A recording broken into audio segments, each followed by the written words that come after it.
I'm Momena Monwar. I'm systems engineer at Jump. And today I'm very excited to guide you through one of Jump's most impactful automation capabilities, and that is Workflow Builder.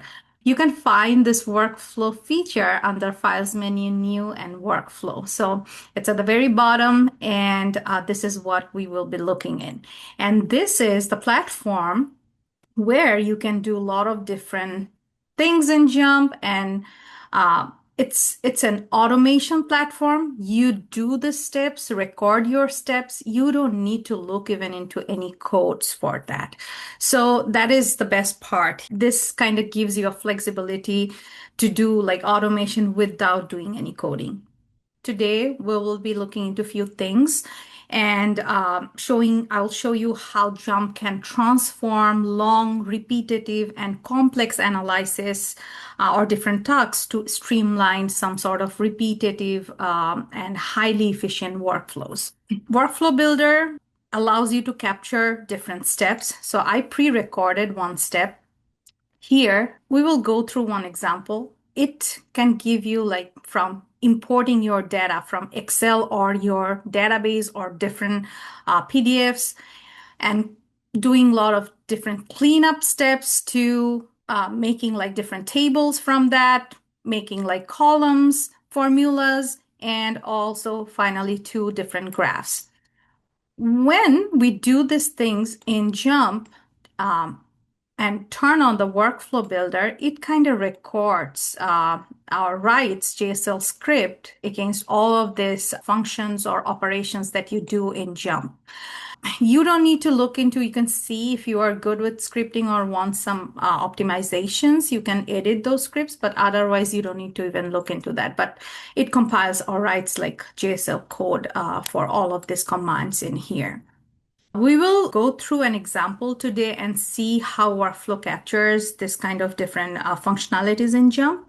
And we will see how with one click you can automate this whole work. So I pre-recorded one. The example we will be looking, some steps you are automatically captured while you do it, and some are less automatically captured. Say you need to either close the window or save as a script, and then it gets recorded in workflow. So I'll just give you a little preview because here you will have like some buttons here. This one, you can start or stop recording and then start your work. And this is the play button. So I recorded the steps. So I can just click this one. So this is like a workflow, and I'll just hit play button, and it should like pop up something, and you can just select files, and you can open the any kind of file you want to do it, and then it will run just with one click. So let's recreate this whole thing with this workflow, that how this would work. So first we just start with one example. So the example comes up here is, let's think about one broken chair problem. So I work at a polymer company, and which makes this kind of white polymer pellets, and this eventually is turned into this white chairs. And my customers are complaining that these are it's breaking down or having like faulty chairs. So they gave me some of the parameters. You need to pass this test. So there are some outputs. I have yield, MFI, and CI, and these are like yield values of some test. And this is like melt flow index values of this polymer, and this is like color index, so how white the chairs could be. So I have some specification limits that it has to be greater than this values. And I have some variables here, which are these, which kind of tells me that these are some factors that are impacting these numbers over here. So somebody gave me one Excel file, and I would look into automating all of this. And I have this data coming up, my outputs, my inputs, and I want to bring all of this in Jump. And I will create a workflow using which I can just click and automate this whole thing. So this is my end target that we will be looking into. So we want to just bring in data, do a lot of cleanup, and finally I want to generate this kind of graph at the very end. And I will show you later on, if you even update new data to your table, then it automatically captures those, and then you can recreate this thing with just one click, like how I did.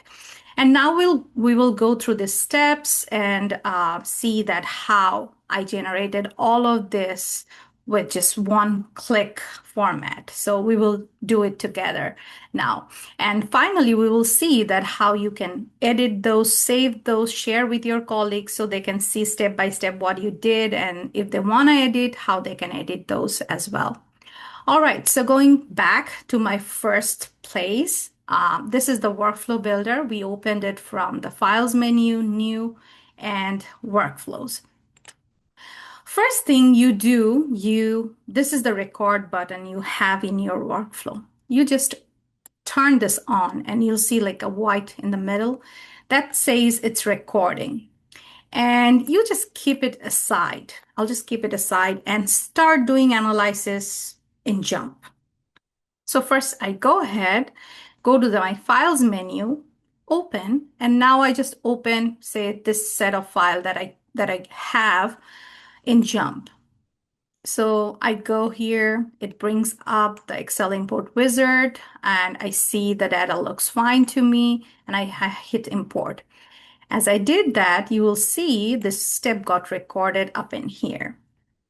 And now we will do some basic cleanup, graphing, and different things in JMP and see that which steps and how these are recorded in Workflow Builder. So first, I will turn on the header graph so I can have like more clean view on my data. And I see I have few things. Yeah, I have my batch IDs, some dates, starting from January 2021 to May 2024. This duration of data I have. I have some yield values here. You can highlight due to dynamic linking. You can see that which folders, which are highlighted here. So first thing I would do, I would change the modeling types in here. So I see batch name came as a continuous. It's a nominal because it's kind of a identification name. So I will change that one, and everything gets recorded in the workflow builder. I will change the queries. Here I have queries means three different suppliers I have, Umbogo A, Kwanga B. I will change it to like three set or categories, so to ordinal, and shifts as well, ordinal. I have this polymers produced in four different shifts. I see A, B, C, D, and when I click it, I see like five of them says A underscore. So probably this is some sort of typos that happen. So let's see if we do change using this in using recode option, will it get recorded in Workflow Builder or not? So I just go here, simply change this name, and let's see. I don't want to keep the track of the raw data, so I will select in place, so it will replace this values in this column. And I hit recode. Yeah, I see now 4, and this gets recorded in here as well. So you can see step details if you are interested. Okay, it wrote this JSL code for that one as well. All right, I'll keep it aside and see some more features or upgradation or editing that I do on my tables and see how those gets recorded. All right, so next step, let's see. So we changed the modeling type. A new feature, you can always group in JMP different columns. So you just select those, right click, and hit group columns. So if you are in JMP 19, you will see this new feature. It came, you can see on the top that these are grouped, and under which group you can see from your table if you're on JMP 19. So I will mark this at outputs, and I will group all of this as my input, so I'm clear. So when I need to bring some all of them together to see on groups, I can just pull just with one drag and drop. So as I'm inputs, okay. So as I'm grouping this, these are also getting saved in my workflow. Now, let's get into some more features if they record. So what if we apply some sort of column properties? So my requirement tells that I have a specification limit of say 93% or higher for my yield of this polymers. So if we do that, can we apply this into the column properties, the specification limits? Yes. Under the columns property, we just go select the spec limits and say 0.93, and I'll just mark it as show graph reference line. So when I make any kind of graph using this yield, then it will show up there. Yes, it shows it's recorded here as well. All right, so even if you apply any sort of column properties to your columns, it will get recorded in workflow. You can record those as well. Now, let's see if we create any subset. Say I select all of these values in Shift C and just go quick to tables and create like a subset. I can also create this subset tables and it will get recorded on my workflow. And now what if I create some sort of, say, new columns? I'll just double click here, say, let's create like a formula column that says like pass or fail. Say if my yield is lower than 93%, it's called failed and categorizes as fail. And if it's higher, then it says pass. So pass, fail. So I'll just have this one and right click, go to the formulas. This is JMP's formula editing window. And here you will have all the column names, basic operators on top. And on the left, you will see like all the operators or conditional formulas you can apply, right, or construct as much as you want. So I'll just go with like quick if else condition and have like if my say yield is comparison is greater or equal to say 0.93, then it will say pass. And if not, it will say fail. And we can preview and hit OK, then it will be generated like that. And whatever I do, I change the properties, I make a new column, even if I add like any properties in this row, in this, say I'm arranging in this fails, right click, I can apply like different colors in here for the fails, and for the pass, if I just apply say some another colors to it, it also gets saved in the workflow. So whatever you do in here, you can save all of this work. And once this is done, let's get into some graphing.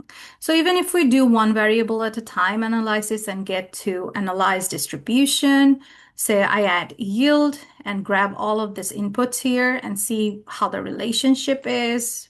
And I'll just go with histogram only because I have a lot of parameters here. So I can see that, yes, I see it's in here. But it launched the platform for distribution. In case of distribution platform or graph builder, both of them, you can either go to this red triangle or save script to the data table or workflow. You can manually do those. It will save this over here. But one quick thing you can do, if you close this one, it is going to save that graph. That's what I say, like less automatically captured, because either you need to save it or close it to save it in your workflow. Same for the graph builder platform. So if we make some sort of like multivariable analysis and just put yield over here and say I just categorize by my different shifts and I have say dates like so starting from 2021 to 2024 till some time, I see datas are lying over here. You can just go to red triangle, save script to your workflow, save to data table. You can do that. Or if you just close it, it should save all of this in your workflow. So now we did pretty much of analysis, cleanup, and different things in Jump. Now say this is ready to go. This is the something you are creating like weekly basis or monthly basis or need to send to your colleague. Once you are done, you can just stop recording. And I'm going to be very brave. You see, I did not save anything. I also created a subset. I'm going to close that one as well. Now, whatever we did, let's see if that recorded. So all the cleanups, all the subsetting, everything we did, Jump just recreated all of it.